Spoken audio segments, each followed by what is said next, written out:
Grammar Girl here. I'm Mignon Fogarty, and today I am here with Charles Kemp, professor at the School of Psychological Sciences at the University of Melbourne. Charles, welcome to the Grammar Girl podcast. Hi, it's a pleasure to be here. Thank you. Well, I was thinking a lot of the people listening or watching in the Northern Hemisphere are experiencing a lot of snow right now. And you have done some interesting research on words and how they appear in cultures. And one of the big things, the banner result is words for snow. So can you share with us to start some of the exciting or interesting words for snow that turn up in other languages in your research? Well, I can mention a couple that stuck in my mind. There's a Central Alaska Yupik dictionary, which has a word, I think it is a trugta, and it's powdery snow that enters through cracks in a house. So snow where it isn't meant to be. Another one I remember is a word, an Inuit word. It is kikalukpok, and it means noisy walking on hard snow. So the concept of that just intrigued me. Yeah. Well, it's not just words for snow in your research. It's words for a lot of different things that you've correlated with different peoples or cultures.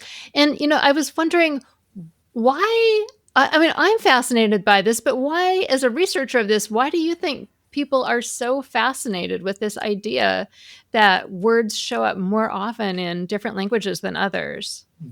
I think people, including me, are interested because we feel that language provides an insight into culture.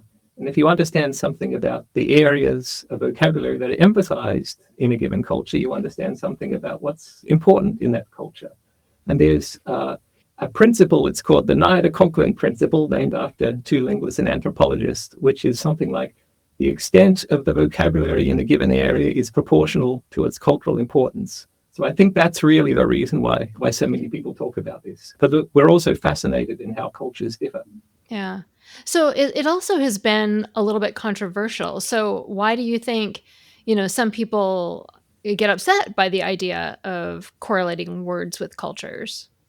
Well, I can think of two reasons. So the first is there's actually a book called The Great Eskimo Vocabulary Hoax. And in that, Jeff Pullum makes the case that the example about Inuit words for snow has been exaggerated and taken out of context and inflated beyond all reasonable proportion. And I think that's true.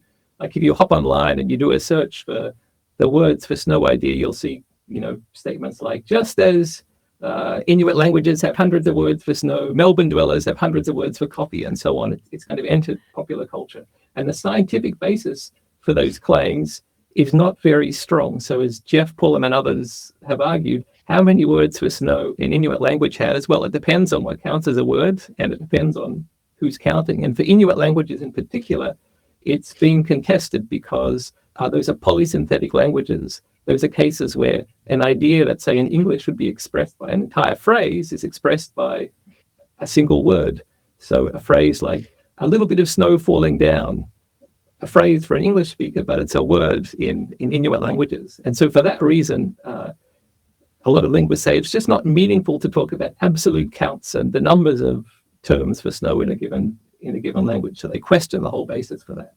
So I think the scientific basis for some of the exaggerated claims is just not there. The other reason a lot of people have kept away from this, I think, at least in scholarly settings, is that claims like this are sometimes mentioned in a way that seems to exoticize or, treat cultures as strangely different or primitive in some ways. And there is a history of studies of language making these kinds of claims, and claims about words for snow are part of that. And so because of that unfortunate history, I think on the scholarly side, a lot of people would rather not talk about the topic anymore.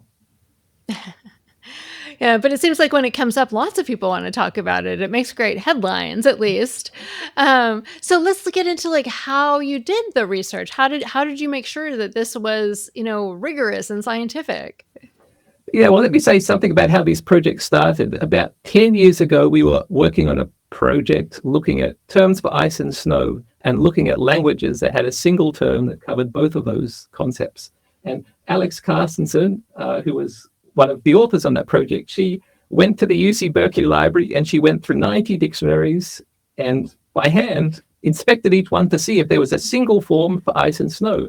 So this was a major effort on her part, and it was a really valuable thing to have done. But at the time, we were thinking, well, wouldn't it be nice if we had a computer that could do this for us, that could read all of the dictionaries and accumulate counts, not just for ice and snow, but for many other concepts. So words for smell, words for dance, and so on. And so I think that idea was in the back of our heads for a while. We came across a data set, the HardyTrust Digital Library, and in that, I think that library has 18 million volumes or so. And among those volumes are many, many bilingual dictionaries. And we realized that we might be able to use the data from those dictionaries to do a computational version of something like Alex had done.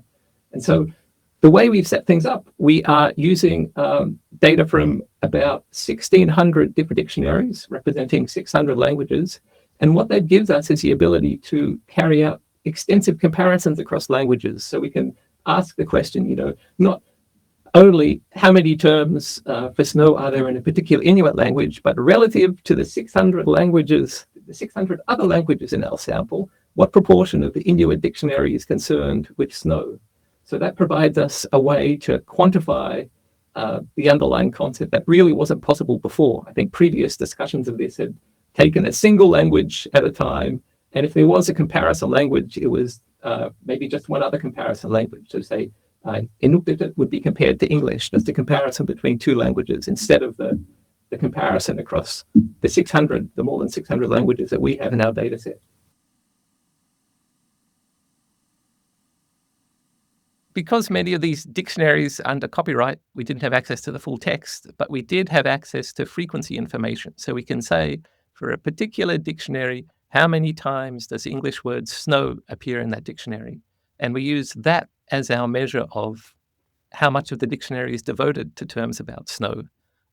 So among all the terms in the dictionary, how many of them are the English word snow? And we use that to develop our formal measure. So we can say things like, okay, this Inuktitut dictionary has a much higher percentage of terms related to snow than this dictionary, say, for Swahili or some other language. And you said in your paper that all the dictionaries, they're all bilingual dictionaries, but they're all sort of mapped. English is one of the two languages in all the dictionaries. Like, how do you think that skews the data, or does it? It definitely does skew the data.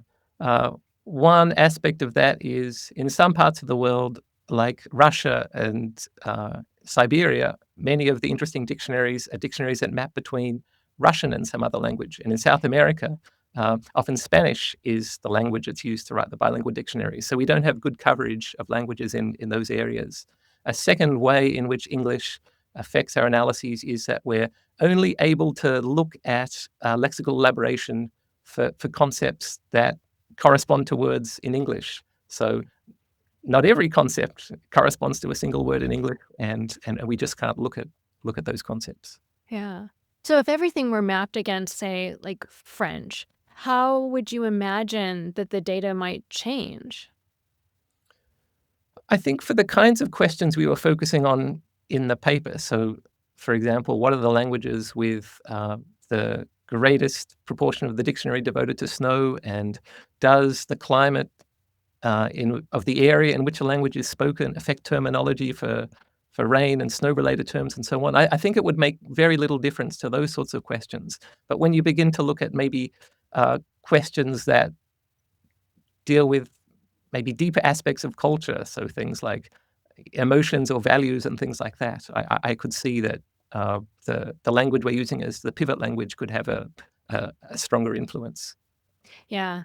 Yeah, no, I mean, I wanna get away from weather, but first, like, I grew up in Seattle, and so I'm curious about words for rain and how they are represented in your database and what you found out about rain, words for rain.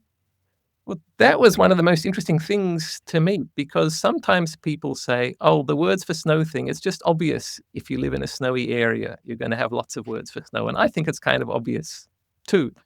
But then what about the case for rain? My intuition was that languages in the rainiest parts of the world are going to be the ones with the most extensive rain-related vocabularies. But we didn't really find that to be true. In fact, some of the languages with the most extensive rain vocabularies are languages from places like South Africa. And so in retrospect, this makes some sense, I think, because if you live in an area where rainfall is uncertain, then you might need to talk about it and anticipate it in its absence, because rain is critical for survival. And so I think that's the difference between rain and snow. If snow is not there, you're just not going to be talking about it. If rain is not there, that's a big problem, and you will be talking about it and hoping that it is going to arrive soon. So this, to me, Yeah. the notion of common sense, how the notion of common sense plays out in situations like this isn't obvious, and you need to do the empirical analysis and see how the data and the evidence actually play out. Yeah, yeah. In retrospect, it makes so much sense. Like if you're in a drought, you're going to talk about rain a lot because you want it to come, even though it's not there. Yeah. Something I never experienced in Seattle. Of all So, the dictionaries, you see words for this. So words which correspond to the idea of eagerly anticipating rain in its absence, or a word that can mean misfortune and it can also mean absence of rain. So you see kind of these metaphorical connections suggesting that absence of rain is a bad thing. oh, that's neat. Okay, so moving beyond weather, what are some of the other connections that you found? One of the things that was, I think, a novel finding was that oceanic languages seem to have a relatively high number of smell-related terms. And so Oh, why? previously, why? We're not sure why. Uh, Previously, linguists and anthropologists had documented certain cultures have many terms for snow, and in fact, there are maps that researchers like Asif and Majid have published showing the distribution of languages known to have many terms for snow. And oceanic languages just weren't included in those maps, I think, because they hadn't been extensively studied. Our data, we did find this hotspot. And so there are languages like, Marshallese has terms like the lingering smell of fish on utensils or clothes, things like that, kind of really interesting terms for snow.